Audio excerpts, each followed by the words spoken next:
Aba, Feliz Arkarazo nauzue, bikoizlea, aspaldikoa, ganera. Berez ni irakaskuntzatik nator, Euskal Filologian lizentziatu nintzen, 82an, barkatu 3an, eta ordutik ona, irakaskuntzari uko egin nion, eta mundu hau erakargarriagoa zenez, honetan sartu nintzen. 82ko irailean hasi nintzen ikastaro bat egiten, orduko Galdako estudioan, 83an urtarrilean ETB hasteko sala, bikoizleak behar ziren eta materiala behartzen, pizkat biltegietan eta emititzen hasi orduko, zeozer gertatuta izateko. Eta orduntxe hasi nintzen, beraz laster 30 urte beteko ditut. Normalean gizonezkoak nire urtetan aurrera noanez gero eta heldutxoagoak jartzen dizkidate, baina baita karakteristikoak edo bereziak esaten direna, zoroak, gaizkileak eta danetik pizkat.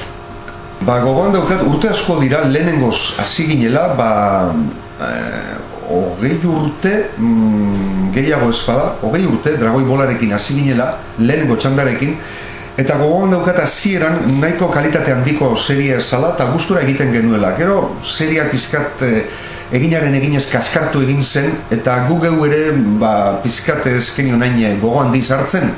Eta egia esan gu seria egiten genbiltzala eskinen konturatu edo eskinen konturatzen zeinen arrakastatxoa bihurtu zen hainbat eta hainbat neska mutilentzako. Eta gaur egun 30-40 urteko gizon emakumezkoak benetan harrigarria da zeinen mirespen handiz hurbiltzen zeizkidan esanez zeinen garrantzitsua izan zen dragoi bola eurentzat.